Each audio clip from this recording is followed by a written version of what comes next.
Inside Judge Raquel West's courtroom, patience is limited and consequences come quick. Today, a lineup of defendants faces her sharp questions, from probation violators to a burglary plea. And one thing's for sure, no one walks out without learning a hard lesson. Good morning, sir. You're Patrick Gallagher. And Mr. Gallagher was previously in court, entered a plea of guilty to driving while intoxicated, third or more. And I received the pre-sentence report. Has everyone had an opportunity to review the report? Yes, Your Honor. Yes, Your Honor, yeah. Are there any additions or corrections? Nothing was mentioned. I didn't see any, Your Honor. So, Mr. Gallagher, you want to know what my big concern is? How long were you off probation for your DWI second when you got your DWI third? I can't remember. 4 days. 4 days. That's what it looks like to me.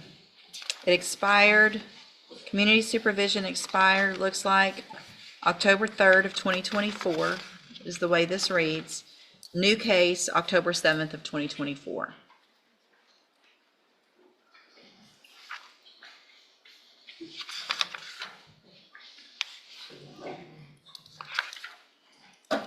What, if anything, have you done with regard to any kind of drug treatment? Anything on your own to stop using alcohol or drugs? I quit drinking and I pray to the good Lord because I'm a single dad with grandkids, so that's over with. Well, it should have been over with when you were on probation last time. Yes, ma'am, I agree. And I appreciate that you're praying, but sometimes that's not enough. I agree with that too.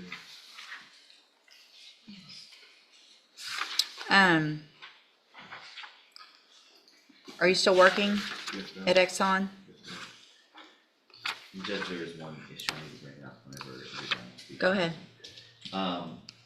I'd spoken to the prosecutor about this. He is a full-time shift worker, and one of the issues was he had brought in his work schedule as he was, if the court was willing to, he had dates that he was not working to do the 10 days. Okay. And that is something I would bring to court. Sure.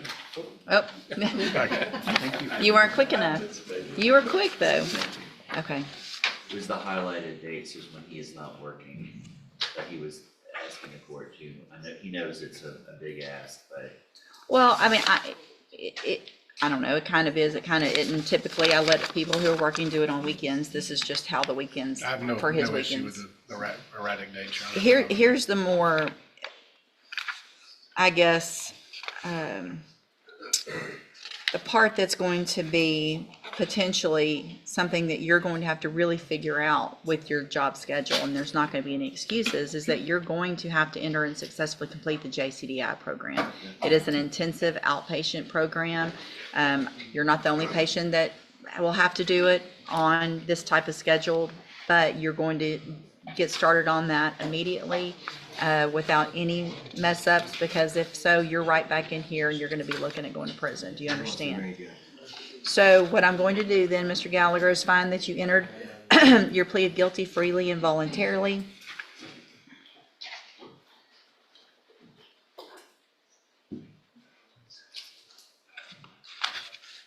Have you been wearing a drug patch either, or no? Was that a condition of anything? I didn't, No, Judge. the bond, it wasn't a condition?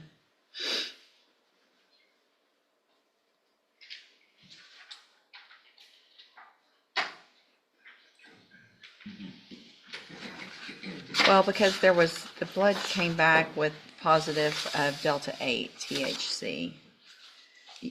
I'm sorry. That's correct. Yeah. Are you doing anything like that still? No, ma'am, I work for ExxonMobil. Well, I mean, did you work for them when you, I did, but I had a vape that I didn't know was there, so that's history. you're 52 years old and you're using a vape that you don't know what's in it? Do you want me to buy that? You don't have to, no, ma'am. I don't. Because if you don't know, then you should have known. So either way, it's ridiculous that, I mean, that's something that a teenager would come in and tell me, I got a vape and I don't know what's in it.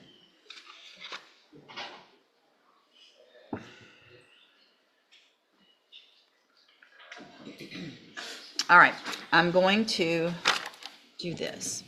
Going to find that you entered your plea of guilty freely and voluntarily. Find sufficient evidence to find you guilty, and at this time follow your agreement. Find you guilty of driving while intoxicated, third or more. Sentence you in accordance with your agreement. Well, actually, I'm not going to follow the agreement with regard to the length of time on probation. The fact that he was just off of probation, I think, warrants longer than a 5-year probation. The length of your probation period is ultimately up to me anyway, so it's not like I'm following the main part of the deal, but you still wouldn't have a right to appeal because that's up to me.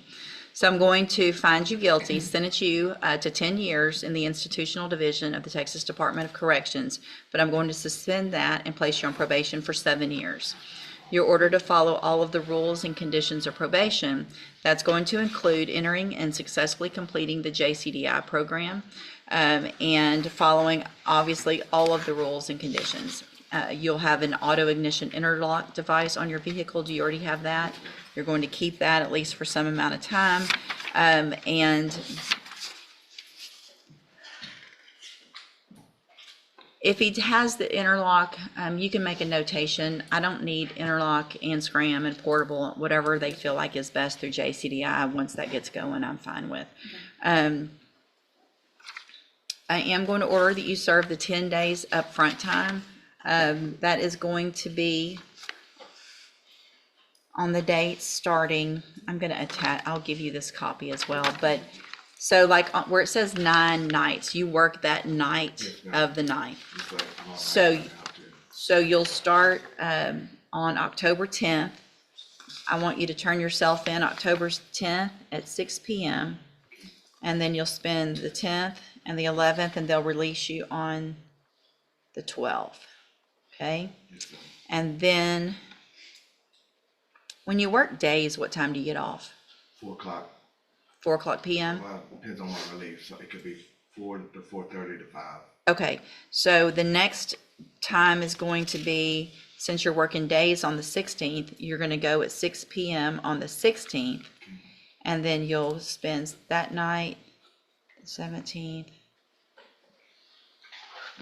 and get out on the 19th.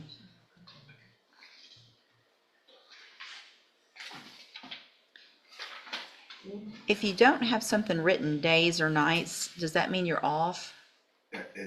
We're so short-handed, it's a possibility, or I had to work overtime because I gave up 2 days overtime already for the 11th and 17th. Okay. If it doesn't say days or nights on this calendar, does it mean you're off? Yes, ma'am. Okay. So that second one in October, you're going to go, we're going to get this done. Because that's your long days off. So we're going to get that week done. So you're going to go in on the 16th. You're going to get out on the 23rd. So that gives you 1 overnight, 16th, 17th, 18th.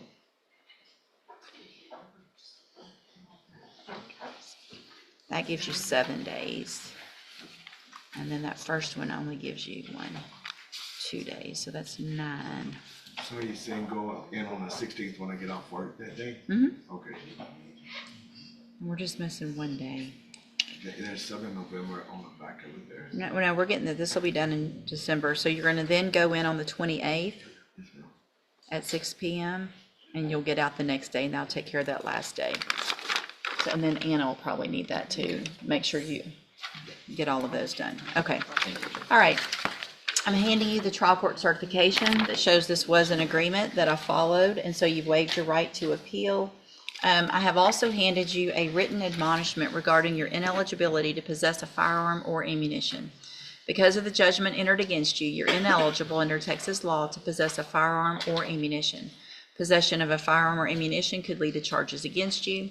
Firearm is a legal term, and you should read the written admonishment I provide you to see what devices qualify as a firearm. If you have questions about the laws that make you ineligible to possess a firearm or ammunition, or about how long that lasts, you can talk with Mr. Rennick. You need to have a seat here in the courtroom and wait for probation to call you up. She'll call you up to her desk when she's ready to go over your paperwork. Good luck to you, sir. Yeah. What was it? $500 fine is obviously part of that as well. Yes. Thank you, Your Honor. Emily, thank you, Mr. Nichols. Emily, Mary Lockard Fury. Cause numbers 24 DCCR 1374, 1905, 1906 and 1907. And Judge, I brought something, Judge, this has been the one with federal Yes. issues. Mhm. And we had a proper meeting with the feds in early September, late August, for a day. I had informed them that this needed to be wrapped up because of what you had expressed to me in our last meeting. They have followed up with me and said that charges are imminent. And Judge, just to be very straight with you about it, they had told me that in June. And then I'd said, I'm getting heat respectfully from the courts, and she has charges also pending in chambers in Hardin County. The courts are aware of what's going on. Mr. Moran, the assistant U.S. attorney, has informed me that he thinks it's going to happen either, he alluded to me it's going to be in October, but I have no way of telling the court with absolute certainty that's correct, so I don't have any control over it, because I thought it would be sooner. Right. But the dilemma for me is, and Mr. Smith, who's been super helpful and accommodating dealing with this issue, is that you know that the federal charges are coming. They haven't landed yet. But I don't want to be placed in a situation where I have no clean state charges and the federal charges are coming. That's why I brought that email. So I appreciate the email. If you don't mind, I'm going to hang on to this. Absolutely. I might give Ray a quick email or a call and just he's to very- find, he's very I've known him pleasant. we used to work together, so I'm fine with, I've spoken with him, I've sent him all of the restitution amounts for our cases. yeah. And he's probably, he may be waiting on other, We had like a 6-hour proper meeting with the U.S. Attorney's Office. We have nothing else to give them. Right. We give them everything and everything. It's really just waiting for, he's claiming a debriefing and the charge is coming, but it's taking okay. quite a time. I'm going to do, let's do 45 days, reset, and then I'll email him or give him a call Yeah, I learned and just see if from- he can, if maybe that helps, or at least I can find out if it's, that they're waiting on maybe other agencies that y'all don't have any, or you don't have any access to, if there's other counties involved. In the first email that's on there, you might notice that I was getting heat from Jefferson County, but it's Judge West. No, I saw, I saw that. No, I'll give him a call and see if I can get some more information, and then we'll hopefully get some answer between If now I and know then. anything, I'll phone you. Okay, thank you. All right, you're free to go. 40. If you're here for real justice, not scripted drama, hit that subscribe button. Every week, we bring you real hearings, real judges, and the real stories that unfold inside the courtroom. See, Mr. Cole, you have Leonard Idlebird. Yes, Your Honor. It's correct. I hadn't been here last week, I flagged this week. Oh, that's okay. I think it might help just to others to know what's going on too. Would you put a sticky on that and then put it on my desk just to remind me to do something with it, please, ma'am? Good morning, Mr. Good Cole. morning, Your Honor. Good. Good morning, sir. Are you Leonard Idlebird? Yes. This is cause number 16-25968. It's the MTRP. I feel like we're waiting on, there was a motion for a competency evaluation, Yes, ma'am. He filed the but I don't see that it's been done yet. it's been done. It has, we just Yes. don't have a report yet. It should have been e-filed into the case, Your Honor. The report? Yes, Your They Honor. sent it to you? Yes, Your Honor. Oh. Not to me, not to you. Oh, I mean, okay. I certainly take Who Mr. did Cole's it? word for it, but Dr. Riggins out of Houston. Oh, The court wouldn't pay for his evaluation. I don't see that it's in here yet. I do have a copy of it. Can I see it real quick? I'll have to send it to your email, Your Honor. Oh, okay. Yes. All this paperless stuff. Yes, Your Honor. Finding competent, not competent? Not competent. Okay. not competent or Dementia. dementia? Dementia. Because I think there's a legal difference. Yes. Yes. Yes, it was dementia. Okay. Obviously, we need to take a look at that. I'm gonna reset it 2 weeks. That sounds great. If you will make sure, it should, if you e-filed it, it should be coming through, but if you'll also just in an email forward that report to will. Ms. Malfino and Yes.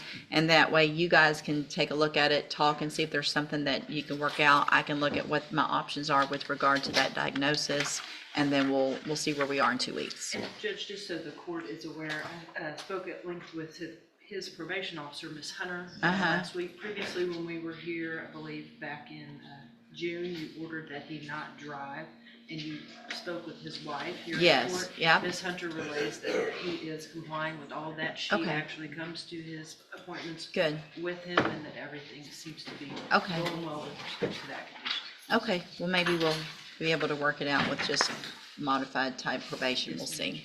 Okay, all right, we'll see you in a couple of weeks. Mr. Gertz, you've got David Hatcher. Morning. Judge, how are you? Good. How about you? Well, I'm good. Excited about this week. Oh, me Aren't you too. excited? I'm so excited. I can see it all over your face. Yeah.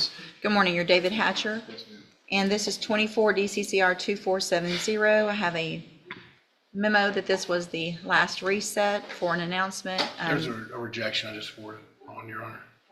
Oh, And it's pretty non-specific. Any offer that was gonna be made is gonna be a pen time offer. okay. Let me get that We were pulled up. looking for something vastly different than that, so. All right, we're on the so same page. you're David Hatcher. Yes, ma'am. And Mr. Hatcher, you're charged with the third-degree felony offense of intoxication assault with a vehicle causing serious bodily injury from September 24th of 2024. And what that means is that if you go to trial and you're found guilty, the range of punishment could be between 2 years and up to 10 years in prison. Do you understand? Yes, ma'am. And I have a plea bargain rejection that you've signed with Mr. Gertz that just shows that any offer the state would make would be for prison time and not for a probation. You have every right to reject that and have your case set for trial. I just want to make sure you understand what the possible consequences are if you go to trial and what your options are. And do you understand all of that? Yes, ma'am. And do you want to reject that offer and have your case set for trial? Yes, ma'am. All right, anything that you guys are waiting on Not discovery-wise? that I know of.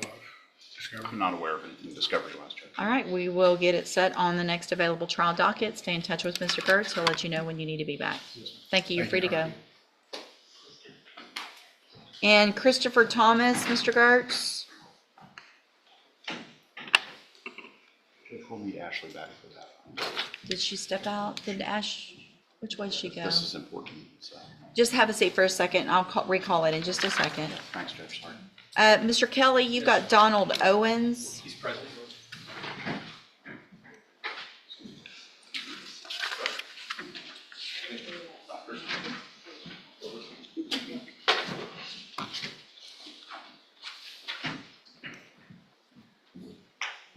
Good morning, you're Donald Owens.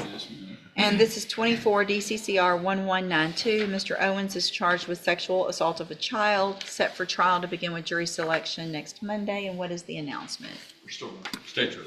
All right, then I want to make sure that y'all all understand, obviously after today, no plea agreements unless there is something that comes up very quickly that I'm not or y'all aren't aware of.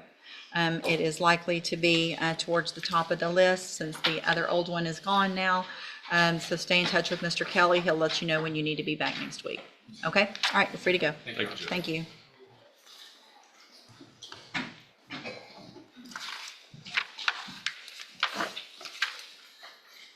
See, Mr. Lewis, you have Naquindon, oh, there you are. Naquindon Acklese. Yes, Judge.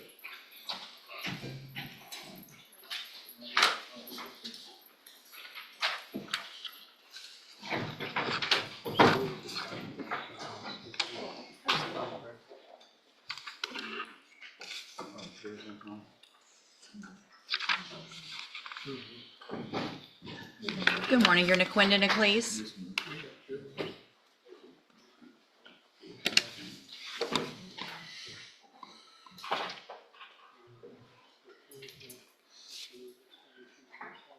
Judge, you're gonna ask me this in sentence, I'm gonna explain now. The reason it's now a probation offer, instead of a pen time offer, which originally was based on his criminal history, because he had done a 10-year stretch for robbery, starting in 2014. Really, I'm rewarding him because he's tested clean every time since about this time last year, Your Honor. And he's come to court, he's done what the court's asked him to do as far as trying to hire an attorney. I think he ended up still having Mr. Lewis appointed, but I know that he's done everything the court's asked him. Essentially, I'm rewarding him because he's tested clean ever since September of last year. Okay, thank you.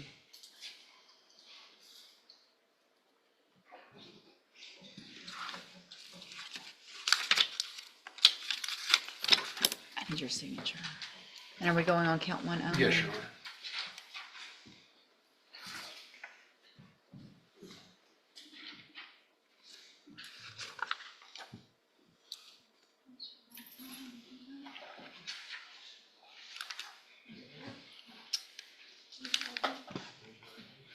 Okay, you're Naquinda Niclease? Yes, ma'am. And will he waive the formal reading of the indictment? He does, Judge.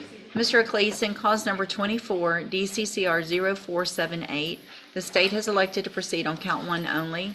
It alleges you committed the second-degree felony offense of burglary of a habitation from February 5th of 2024. And how do you plead to that charge? Are you pleading guilty freely and voluntarily? And are you pleading guilty because you did what they charged you with? Speak up, please. Yes, ma'am. I have here on the computer some documents that have your signature on them that the state has marked as exhibit number 1. Before you signed these, did you go over them with Mr. Lewis? And do you fully understand them? And do you understand, if I follow the agreement that you made with the district attorney, that you'll be waiving or giving up any right to appeal? And it looks like the agreement that you've reached is for a 10-year term in prison, but that would be probated. You'd be on probation for 5 years. You would be ordered to pay a $500 fine and to follow all of the rules and conditions of probation. Is that your understanding? Also, do you understand, if you're not a U.S. citizen, that a plea of guilty or no contest may result in your deportation, exclusion from admission to the country, or denial of naturalization under federal law? State tenders number 1. No objection, Judge. It's admitted. Is there any evidence that Mr. Niclease is not competent? No, Judge. All right, sir, I'm going to find that you entered your plea of guilty freely and voluntarily. Find that you're mentally competent and you understand the nature and the consequences of your plea. Find sufficient evidence to find you guilty. However, I'm going to reset your case for sentencing so the probation department can do a pre-sentence report. That'll give me more information about you, your case, and then we'll come back later for sentencing. Obviously, you've been doing very well and following all of those bond conditions. Continue to do that. You shouldn't have any issues. And then we'll see you back at sentencing. You need to stop on your way out of the courtroom today and talk to probation, and she's at that desk right there. Okay? We'll see you back. Thank you, Your Honor. Thank you. You go off. Yeah, give me a house.